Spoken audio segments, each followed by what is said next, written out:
Here's the story, fellas. A few weeks ago, I made a video about why men should avoid dating feminists. It's part of my Pointing Out the Obvious series. One of the most important points in that video is the fact that feminists cannot tolerate success, and you can't have a solid relationship if one partner is invested in failure. But I took that important point, and I buried it at the end of the video, and I didn't explain it. So let me take a few minutes here and talk about one of the most important reasons men should adamantly avoid women who have bought into feminist ideology. Now, first off, let me repeat something I said in that original video, which is that I don't lump all feminists together because two different women can describe themselves as feminists and mean nearly opposite things. On one end of the spectrum are equity feminists who want equality between men and women, including equal opportunity and equal responsibility. And at the other end are the gender feminists. These are the female supremacists. They have no interest in equality. For them, it's about making men pay. And I suppose there are women on all points between those extremes. In that original video, I used two primary sources. One was a prominent Washington Post editorial from last June called Why Can't We Hate Men? And the other was a popular gender studies textbook. I chose the editorial because it's a blunt and accurate representation of feminism in the media, and I chose the textbook because it's a fair and accurate representation of the kind of feminism young women are exposed to on campus. The college campus is ground zero. It's where young women are taught to think and act like gender feminists. And let me tell you, reading that book was not easy, but there's no better way to understand what's being taught to young women in universities than to go to the source. And women are being taught that masculinity is built on violence and oppression and racism, and that men should be hated and punished for all the sins we've committed against women over the centuries. I suppose that doesn't include things like indoor plumbing or English common law, but all the bad stuff. So today I'm talking about the kind of feminists who are not necessarily obvious pink-haired intersectional extremists, but they believe what they hear from gender studies departments and almost every other department in the humanities, and they believe what they hear so often in the media about how unfair their lives are. Let's look at something like the pink tax. It's a great example of the type of thing that makes gender feminists absolutely undateable. If you don't know what I'm talking about, the pink tax is the feminist belief that hygiene items and basic services like dry cleaning cost more for women because it's just one more way evil men can oppress them, as if there are no women working at Estee Lauder or the local dry cleaner. The pink tax has been repeatedly debunked. Some products just cost more for women because the ingredients are more expensive and women like expensive packaging. And as for the dry cleaning argument, it's cheaper for men's clothing because women's clothing is more complicated to clean.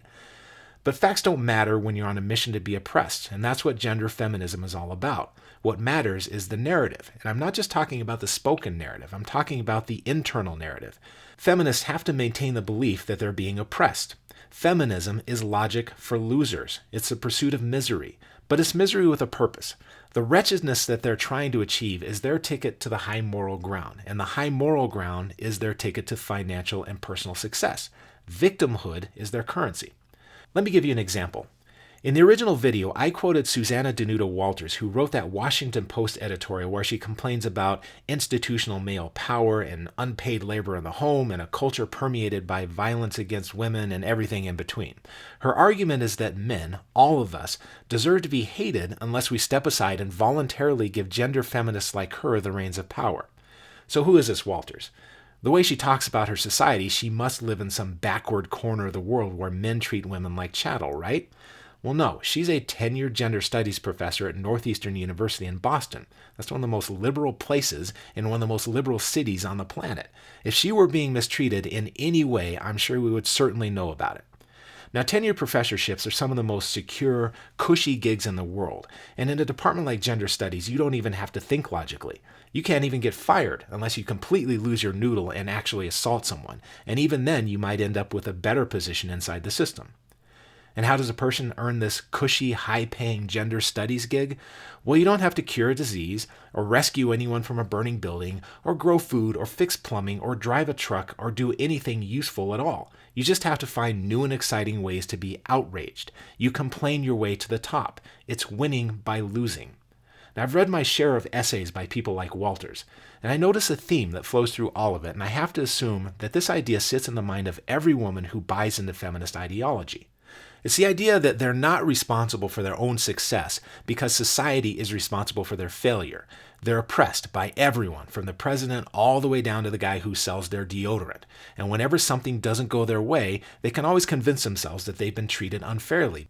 But that's just one benefit. Victimhood is a path to power because it rallies people to your side. Most people love a good underdog story, including me. One of my favorite movies is Braveheart. In that movie, the hero, William Wallace, fought for people who were truly oppressed. They were dealt with violently and they were taxed into poverty. And Wallace rose up against the oppressors and he martyred himself. It's a very cool story, and if you have any kind of soul, you have to root for the guy. Now, if feminists can trick people into believing that they're fighting the same battle as Braveheart, then they can cash in on that same kind of sympathy. But since they're not actually oppressed by anyone, then they have to pretend that they're oppressed. And the pretense of victimhood comes at a heavy cost, which is that they can't allow themselves to appear successful, because appearing successful would undermine the victim narrative. And anything that undermines the victim narrative threatens the currency that leads to success and power. This is the quandary of the modern feminist. You can't be powerful unless you're a victim, but you can't be a victim if you're powerful.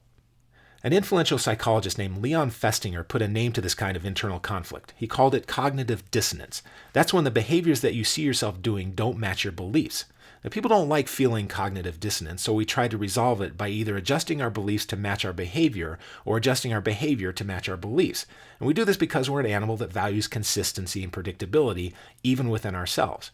So when a feminist hears herself complaining about the patriarchy, but at the same time sees herself in a world where men are actually treating her pretty well, then she's got a bad case of cognitive dissonance, and she has to make a choice. One option is to drop the victim narrative and start enjoying life. But that kind of attitude adjustment is a pretty tall order for most people, especially someone who believes that they're not the ones who need to change. It's the rest of the world that's unfair. So option 2 is to alter her behavior to prop up her beliefs. For feminists, that means doubling down on the victim narrative and finding any evidence of that imaginary patriarchy that's keeping her down. That's where they come up with ridiculous, irrational complaints like the pink tax. Facts don't matter when a person is trying to resolve cognitive dissonance by propping up their failing beliefs. And that's a human trait, not just a feminist trait. But when a gender feminist sees herself succeeding and isn't willing to question her worldview, then the only thing that matters is finding any kind of evidence that she's being oppressed. Because when she sees herself fighting her oppressors, even if they're only imaginary, then she sees that her behavior is aligned with her beliefs. And that resolves the cognitive dissonance. I think this is why feminists protest more and more loudly the better they're doing in life. And by the way, this is why you probably shouldn't be married to your ideology. You should have one, I do, but you shouldn't attach it to your identity or your success, because sooner or later reality is going to disagree with your ideology and you'll have to make a choice. You can either adjust your worldview and get on with your day, or you can fight for your stupid wrong beliefs and look like an idiot. So let me give you an example of how the feminist establishment teaches women to reject success and look like idiots rather than adjust their worldview. This example comes from the textbook I used in my original video. That book is overflowing with examples of feminists who appear to be resolving cognitive dissonance by shitting on their own good news. But my favorite example comes from a 1994 essay by Lisa Marie Hoagland called Fear of Feminism. Now you might be saying, Sean, that essay is almost 25 years old. Why don't you use an example from this century? And you'd be right. That essay is old, and my copy of the book is outdated. It's from 2011, and the current edition is 2014. But the same 24-year-old essay still shows up in the current edition. It's right between an essay called Feminist Men, written by a feminist man, and an essay titled Fracking is a Feminist Issue.